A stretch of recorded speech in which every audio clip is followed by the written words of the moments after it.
A North American group recently hailed efforts in Massachusetts to advance gender equity and inclusion in the building trades. The reason is the large number of women enrolled in apprenticeship programs and in programs sponsored by trade unions. To tell us about the efforts is the president of the Massachusetts Building Trades Council, Frank Callahan. Thank you very much for being with us, Frank. Thank you for having me.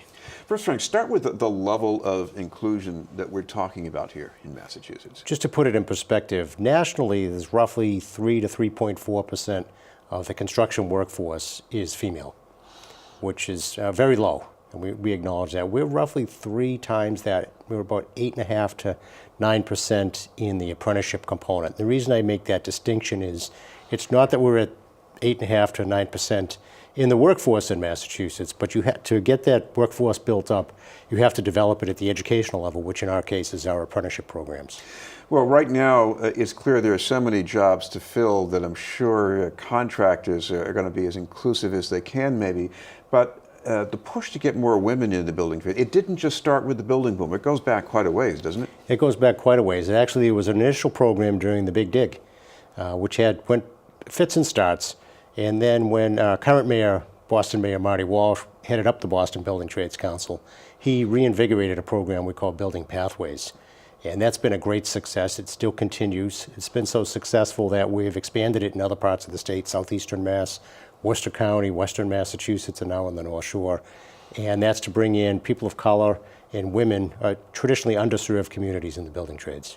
Now, the way of getting into the trades, you know, when I was growing up, it was guys went into the trades because they knew somebody or were related to somebody. But how have you tried to change that? Well, yeah, that was the way. And as you said, I usually say it's you got in because your father or your uncle, not your mother or your aunt, was in the trade. Patriarchy. You knew what to expect. It wasn't just the patriarchy, but if you don't know what to expect coming into the trade, you may not understand that it's not a traditional 52-week-a-year, 40-hour-a-week job. That is differences depending on the booms and busts of the industry. If you came in not knowing what you're expecting, you might not last. It might not be for you, that trade might not be for you, and that's what Building Pathways was set up to do, is to introduce people. They do a pre-screening process and then give them a 6-week class on a very intensive class on introduction to each of the individual trades, the industries itself, the booms and the busts, and that helps you make a decision. And it works for us too, because they stay in the trade. We spend over $55 million a year of our own money, along with our contractors, to train the workforce. That's all private money to train the workforce in Massachusetts, and it costs a lot, and we want to make sure they stay. Well, what goes on when someone's trying to make a decision? I mean, they might be coming in cold but open to anything. I mean, how do you figure out you want to be a pipe fitter? Well, that's up to them. We bring them around to the apprenticeship programs, the pipe fitters, which just opened up their new facility a few weeks ago in Dorchester, and expose them to what the work is like, what the skill set is like. I go to the classes quite often, and you'll find out the first thing they might want to do is say, who's got the highest pay scale? And my advice to them is always, don't go by the pay scale, because there's different pay scales for different trades. Find something you want to do. Find something you're going to love, because you're going to do it for a career, we hope. And you want to do something you love.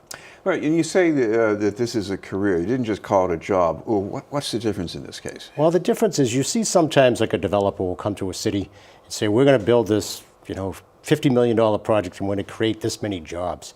We don't want the summer job or the kid that's home from college for the summer.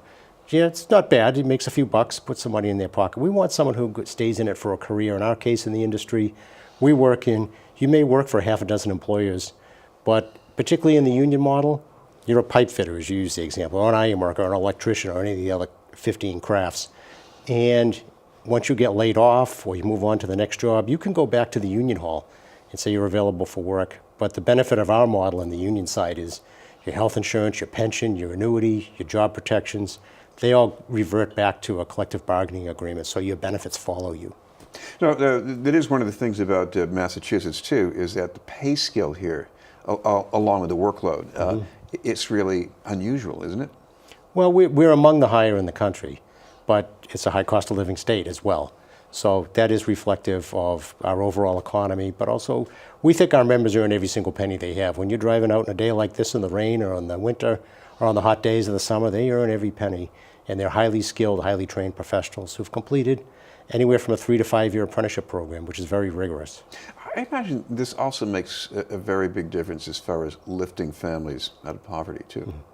Oh, it absolutely does. We've seen a number of examples with the Build a Life campaign you may have seen, which was in conjunction with the casino gaming construction, and you see some of the billboards around the city. It's not just about, although this is important, becoming a skilled journey level worker and earning good money, but I think the theme would be, I built my family, I bought my house, I've raised the standard of living for my kids. There was one young woman who got into the trades, an African-American woman, and she said, she used to buy her food with food stamps. She used to have Section 8 housing. She had to go to public assistance for health care. Now she pays for her groceries in cash. She just bought her own house, and she's doing great, and her kids have a better opportunity as well. All right, this is Being the News. We're talking with Frank Callahan from the Massachusetts Building Trades Council. Frank, what about the groups that you worked with in putting these programs together? Tell us a little bit about them. Well, as I mentioned, the first one was Building Pathways. That's the program we already talked about, but there's the Policy Group on Tradeswomen's Issues. Susan Moyer is over there making sure that they're doing research behind this and doing the backup. For an example, we did a project labor agreement at UMass Boston. That's a 100% union job, and it provides the work opportunities that we need in order to expand our apprenticeship programs. I'm not doing you a favor taking you into an apprenticeship program and say, sit at home and wait by the phone for us to call you, and you're not working. Our apprenticeship programs are classroom training combined with on-the-job training. You have to, in order to progress through that first, second, third, fourth, in some cases, fifth year of your apprenticeship. So those opportunities are there, and they've done a lot of good research on that. There's the Build a Life campaign, which I touched on, which we put provisions in the legislation for the casino gaming to ensure that there's residents, women, people of color, and veterans working on those projects to spread that out. I'm sure people in the building trades have been doing things with a lot of skill for centuries, but what about the skills that people have to learn now, the way things are built now? Oh, it's tremendously changed. I mean, you go by a job site today, any of the many job sites you see in Boston. Fortunately, we have quite a few, but there's probably about half the number of people on a job site right now because of the technologies. There's combinations of just a laser layout of a project. Some pre-manufactured products are coming in, the new equipment. Projects go up an awful lot faster than they used to, and with less manpower or people power. But we always have done that. It's really nothing new for us. We've been at it for over 100 years. There's been changes in technology almost daily in our industry, and that's why our members are in the good wages you talked about earlier. They're highly skilled, and they can go back and learn new skills for new technologies throughout their career. It also makes me wonder if this is strictly about being in that one trade union for 30, 35 years, if that's one kind of career, but couldn't there be something even beyond the trade? You pick up all these skills and you can segue into something else too. Well, we have articulation agreements with a number of universities and public community colleges, so you get credit from your apprenticeship program toward a degree in construction management or any other fields. We have people who work here at BU who come out of the trades, may work in the facilities there. So there are quite a few other opportunities there as well. What's it like to be breaking into the unions right now? I mean, I think it's probably different now than it was 10 years ago, but if you go back a ways, you're coming into a body of people that they're pretty insular, pretty inbred. It's overwhelmingly male. How do you get people to bridge that?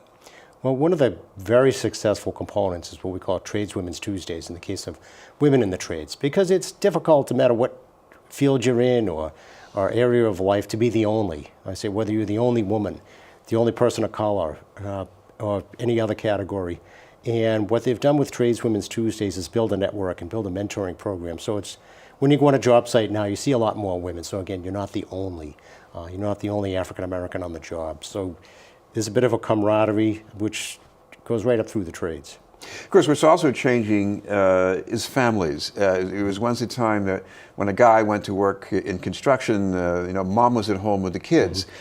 These days, you might have some moms and there's no dads. You might have some dads and there's no moms at home. So how do companies and unions deal with that?